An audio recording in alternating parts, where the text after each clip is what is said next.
Fala pessoal, tudo bem? Quem está falando é o professor Renato.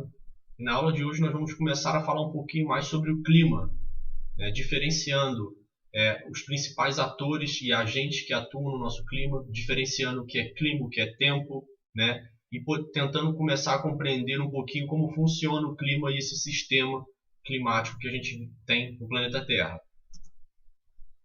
Antes da gente começar a falar de clima, é importante a gente lembrar de uma questão importante. Nós estamos falando sobre acontecimentos que acontecem dentro da atmosfera. Mas a atmosfera, como a gente pode ver nessa imagem, é composta de diversas camadas que estão associadas à altura, né? E cada uma delas tem alguma característica diferente, né? Nós temos a exosfera lá em cima, a termosfera, a mesosfera, a estratosfera. Mas a mais importante para nós, dentro de todas essas camadas da atmosfera, é a camada chamada de troposfera, que é aquela mais próxima, que está ali entre 12 e 17 quilômetros, de acordo com aonde estamos no planeta. Por que ela é mais importante? Porque é nela que vão se concentrar, né, a grande maioria dos gases, é nela que vai se concentrar a grande maioria do vapor d'água, é nela que vai se concentrar, portanto, as nuvens, é nelas que vão circular os sistemas, né, climáticos e assim por diante. Então a gente vai se atentar, a gente quando fala de atmosfera, no caso do clima, nós estamos falando da troposfera. Outra coisa importante, muito comum, né, é que a gente faça uma confusão entre o que é clima e o que é tempo, né? Pois geralmente no nosso cotidiano nós temos a tendência a falar de clima e de tempo, né, dentro de um mesmo conteúdo, como se fosse a mesma coisa, mas a gente precisa entender que não é a mesma coisa. Por quê? Porque o tempo é um estado da atmosfera, né, principalmente da troposfera, né, de um determinado momento definido, ou seja, é momentâneo. Por exemplo, a gente pode dizer que o Rio de Janeiro, né, o tempo está quente e ensolarado, está frio, chuvoso e assim por diante. Já por outro lado, o clima é uma condição média, de longo prazo, né, que está associada a uma série de fatores que são quase que imutáveis, ou seja, não se modificam da noite para o dia. Né? Para que eles sejam modificados, demora umas centenas de anos ou alguns meses e assim por diante. Mas o clima ele é constante, o tempo é mutável. Por isso que quando a gente chega para uma pessoa e fala hoje o clima está bom, né, é uma informação errada, porque o clima não está bom hoje, significando que ele pode estar melhor ou pior em outro dia. O clima ele é constante. O tempo está bom? Sim, está correto. Então a gente tem que entender que tempo e clima são coisas diferentes. Se a gente está falando do agora, nós estamos falando de tempo. Se a gente está falando do todo, nós estamos falando do clima.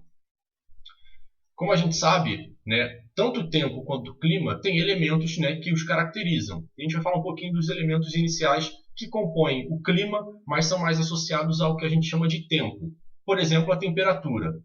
A temperatura, né, basicamente, é medida através da quantidade de calor na atmosfera. E ela está associada a uma série de fatores que nós vamos estudar um pouquinho mais para frente, quando a gente for falar mais especificamente dos elementos do clima. Né? Ou seja, mas quanto mais sol se recebe, mais as moléculas, né, que compõem o ar se agitam e essa agitação se associa ao que a gente chama de calor. Por isso que a gente fala que a temperatura, né, quanto está maior, o tempo está mais quente, assim por diante. Outra questão importante é a pressão atmosférica. Né? A pressão atmosférica está ligada exatamente ao peso da camada de ar sobre uma superfície do planeta. Por quê? A gente não percebe, mas o ar também tem peso. E a gente consegue perceber isso quando a gente, por exemplo, tenta amassar algo, né, que tenha ar dentro. A gente, em determinado momento, não consegue mais amassar. Por quê? Por mais que a gente esteja vendo que não tem nada ali, existe algo ali sim. O ar ele tem uma densidade pequena, mas ele tem uma densidade. Então, se a gente colocar, né, todos os quilômetros de ar que estão acima da nossa cabeça, eles fazem um determinado peso em nossa cabeça. E esse peso, né, que também está associado, por exemplo, à gravidade, né, também modifica a relação de calor. Portanto, quanto mais baixo dentro maior a pressão, né, ou seja, quanto mais alto, menor a pressão, ou seja, quanto mais baixo, existe uma tendência de ser mais quente. Portanto, quanto mais alto, uma tendência de ser menos quente. Por quê? Porque a pressão, né, comprime as moléculas. E a compressão de moléculas, como a gente já falou, está associada ao calor, né, à temperatura. Então, quanto for maior a altitude, menor é a pressão, menos calor é. Quanto maior a pressão, mais calor é. Outra coisa importante são o que a gente chama de ventos, as massas de ar. que acontece exatamente por essa diferença de pressão. O movimento, né, do ar está associado à pressão atmosférica, ou seja, quanto mais o calor, né, ele está associado e ele movimenta as moléculas quando elas se movimentam, elas têm uma tendência a buscar áreas de menos pressão. E quando elas vão para esse lugar onde tem menos pressão, o ar que estava naquela região é empurrado para outro lugar. E assim por diante, ou seja, o ar quente empurra o ar frio, que empurra o ar quente, vai se aquecendo e empurra o ar frio. Como a gente pode ver nesse ciclo. Olha aí, o ar frio empurra, vai se tornando quente e sobe, empurrando o ar frio que está lá em cima, que vai se tornando frio, vai descendo, sendo empurrado, ou seja, forma-se um ciclo. E esse ciclo é o que a gente conhece como vento. E aí a gente pode chegar também, como a gente está falando de vento, a gente pode falar do que a gente chama de furacão e tornado. Primeira coisa importante é a gente separar e diferenciar o que é furacão e tornado, né? Os dois têm algumas características semelhantes, são destrutivos, estão associados a movimentos com uma grande intensidade, né? Só que eles têm características diferentes. Por quê? Porque os tornados eles acontecem em terra, os furacões acontecem no mar.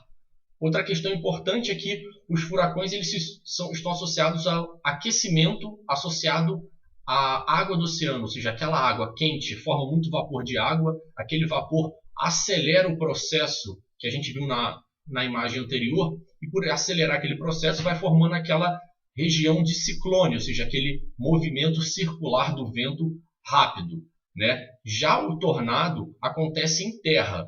Então, o furacão, quando chega na Terra, perde a força porque perde seu alimento, que é a água quente. Enquanto o tornado, como acontece em terra, ele está associado a uma questão diferente, que é uma rápida e abrupta mudança. Uma mudança de vento quente com vento frio, quando eles se encontram numa mesma região, eles formam aquele processo que a gente viu na imagem anterior, né, rapidamente. Só que a diferença entre o furacão e o tornado é que o tornado acontece rapidamente, né? É difícil de se mensurar, é difícil de se acompanhar. Por quê? Os ventos quentes e ventos frios estão circulando por toda a atmosfera, né? Já os furacões são muito mais fáceis de serem vistos e previstos. Por quê? Porque vai se acompanhando, né, a formação daquelas nuvens vão ganhando poder, potência, e tem uma tendência a virarem um furacão a partir do acompanhamento. Então, é uma questão mais lenta, mais gradual. Por isso que a gente conseguiu ver na primeira imagem, a gente vai ver em outra imagem depois, né, como que os furacões eles são grandes massas, enormes massas de ar, né, enquanto os tornados não são pequenas massas de ar que acontecem rapidamente. Outra coisa importante que está associado também à temperatura, então a gente já falou de temperatura, pressão atmosférica e os ventos, né? E falamos do tornado e do furacão. Outra coisa importante também é a umidade do ar. A umidade do ar basicamente é a quantidade de vapor de água que nós temos aqui ao nosso redor. E quanto mais próximo dos lugares quentes e com grande quantidade de água, maior será a umidade, e ao contrário, menor a umidade. Ou seja, quanto mais longe dos locais de água, ou quanto mais distante ou próximo de lugares mais frios, menor será a umidade. Por quê? A umidade, o que ela acrescenta e o que ela tem a ver com a temperatura também? Quando a gente fala de umidade, né, a gente tem que perceber que a água ela tem uma capacidade de reter muito mais calor do que outros elementos. Portanto, a água demora muito para se aquecer, né, mas ela também demora muito para perder esse calor. Portanto, quando alguma partícula chegou ao ponto de ser evaporada, ela recebeu muita quantidade de calor. Portanto, ela vai permanecer quente durante muito tempo. Mas ela vai permanecer quente aonde? No ar. Por isso que a gente tem uma sensação térmica mais, nos lugares mais úmidos, uma sensação de calor. Por exemplo, no Rio de Janeiro. Quando a gente está no Rio de Janeiro, se está 30 graus e a umidade relativa do ar está muito alta, ou seja, tem muito ar ao nosso redor, muito vapor de água ao nosso redor, a gente vai ter uma sensação térmica às vezes maior, ou seja, está 30 graus, mas com sensação de 32, 33. Por quê? Porque além do calor do Sol, né, a temperatura em si, nós temos ao nosso redor diversas partículas de água circulando quentes também. Então a gente tem uma sensação de calor um pouco maior. Isso está associado à umidade do ar, coisa que não acontece nos interiores, coisa que não acontece também nas regiões longe, né, ou nos lugares mais altos. Por quê? Quanto menor a umidade, né, menor a quantidade de partículas de água evaporadas circulando ao nosso redor, portanto menor a quantidade de calor. E a gente chega também, para a gente compreender tudo isso, a gente precisa entender algumas questões associadas aos tipos de chuva. Basicamente, nós temos 3 tipos de chuva. As que nós chamamos de convectivas, as que a gente chama de frontais e as que a gente chama de orográficas. E as chuvas acontecem basicamente por um processo chamado condensação, que é basicamente, né, quando o calor, né, a temperatura está muito alta, a insolação solar, né, a insolação ela é capaz de transformar água do estado líquido para o estado gasoso. Essa água vai se compactando, né, e vai se transformando em nuvens cada vez mais carregadas, até um determinado momento que elas começam a pesar. E quando elas começam a pesar, elas começam a retornar ao solo novamente no seu estado líquido. Então a gente chama de esse tipo de chuva associado a uma grande quantidade de evaporação de chuvas convectivas, né? Que são essas primeiras aí que a gente vê, essas nuvens na forma de cartola, né? Que a gente chama de cumulonimbus. O que significa isso? Significa que é uma grande quantidade de vapor de água e elas vão se formando uma grande cartola, como se fosse um grande chapéu, que vai até as camadas mais altas da atmosfera. Quando chega nessas camadas mais altas da atmosfera, né, dentro da troposfera ainda, né, a água vai se resfriando. Em alguns momentos ela pode se resfriar tanto que ela pode virar aquilo que a gente chama de granizo, né? Por isso que a gente vê de vez em quando, mesmo nos lugares mais quentes como o Rio de Janeiro, nas épocas em que há um calor imenso, uma grande taxa de evaporação, as chuvas de granizo acontecerem. Por quê? Porque a quantidade de evaporação foi tão grande que essa nuvem conseguiu chegar a um lugar tão alto na troposfera que as partículas de água, em vez de se transformarem de gás diretamente para líquido, se transformaram de gás para líquido e rapidamente para sólido novamente, ou seja, elas caem na forma de gelo, o que a gente chama de granizo, que é muito diferente da neve. Outra forma são as chuvas frontais. As chuvas frontais estão associadas a outro processo.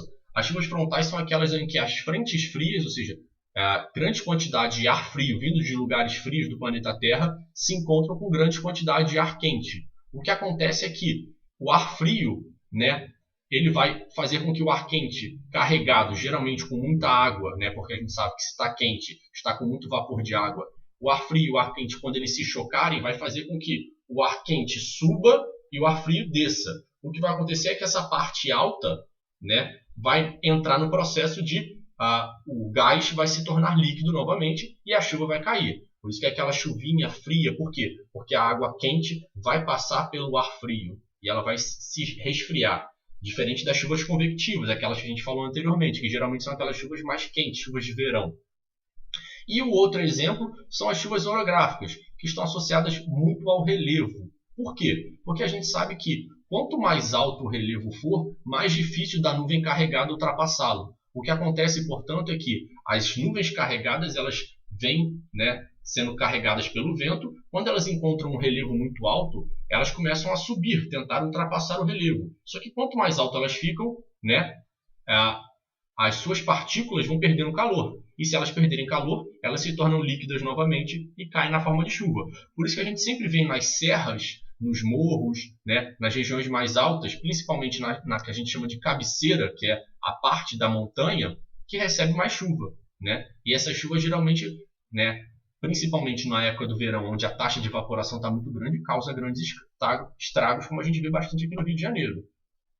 Então, como eu dei o exemplo novamente, né, as chuvas convectivas são aquelas que estão associadas à intensidade da evaporação. Então, muito vapor de água, né, faz uma grande taxa de evaporação que cria nuvens enormes chamadas de cumulonimbus que transformam rapidamente em chuva, né, devido à sua quantidade e à sua forma de cartola, como eu disse.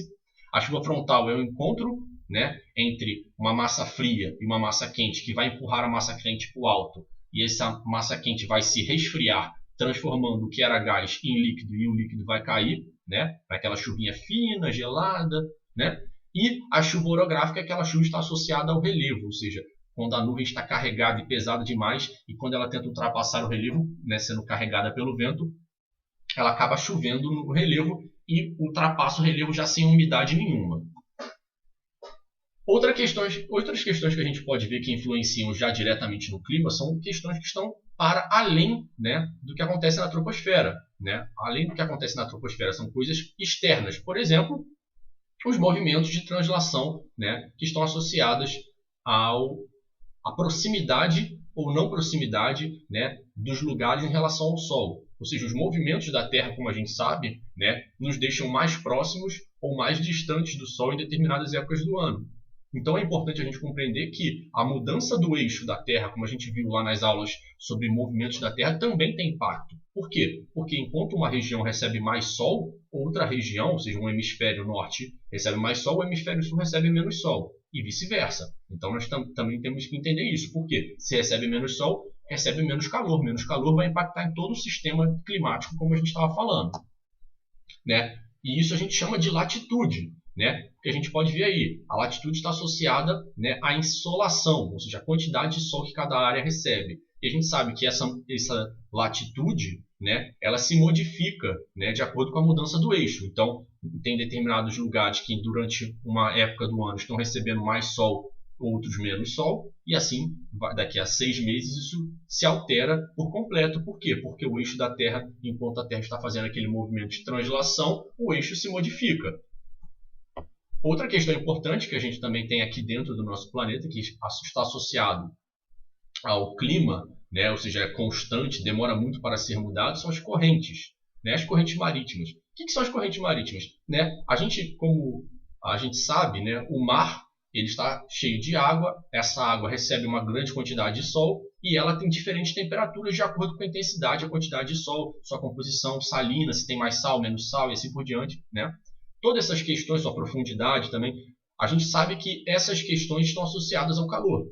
E, obviamente, né, devido ao movimento da Terra, né, nós estamos nos movendo, né, no espaço, né, as marés, o mar, o oceano também se move. E esse movimento faz com que as correntes circulem. Então, correntes que são de um lugar quente podem ir para um lugar frio, correntes de um lugar frio vão para um lugar quente, e a gente percebe isso quando a gente vai na praia, né? Tem épocas do ano que a gente vai na praia e a água está mais quente, e épocas do ano que a água está mais fria, né? Ou então quando determinados animais chegam, né, nas praias cariocas. A gente já viu isso, por exemplo, quando pinguins, né, pinguins, golfinhos, baleias chegam nas praias do Rio de Janeiro, né, no meio do trópico. Como é que esses animais que são originários lá do sul, né, do planeta, como é que eles chegaram aqui? Por quê? Porque eles vêm junto com a corrente gelada. Né? Para eles estão nadando, né, numa corrente gelada e aí eles acabam se perdendo em algum momento e chegam aqui nas praias de água quente, né, de água menos quente, né, menos fria, quer dizer, do que as águas que eles estão acostumados. Então a gente tem que entender que as correntes também circulam e, obviamente, carregam calor, carregam umidade, né, tem impacto nas chuvas e assim por diante. Também existe um processo de circulação das correntes. Outro processo de circulação importante é o que acontece na troposfera, que é a circulação das massas de ar. Como a gente já disse, são as grandes porções da atmosfera, né, principalmente dentro da troposfera, né, que guardam características de seus lugares. Ou seja, se está num lugar quente, né, com muita presença de água, é uma massa quente, úmida. Se está num lugar frio com presença de água, é uma massa fria, úmida. Se está num lugar frio sem presença de água, é fria e seca. Se está num lugar quente, sem presença de água, é quente e seca. E todos esses 4 tipos de massa circulando por todo o planeta, se encontrando, formam diversos tipos de clima e tem impacto direto, né? Principalmente quando uma massa quente, úmida, por exemplo, encontra uma massa fria, seca, o que acontece são aquelas chuvas frontais que a gente viu anteriormente. Outra questão importante também é o que a gente chama de maritimidade e continentalidade, que basicamente é uma questão que a gente já viu também anteriormente, está associada à umidade. Ou seja, quanto mais próximo do mar, né, maior a quantidade de umidade temos no ambiente.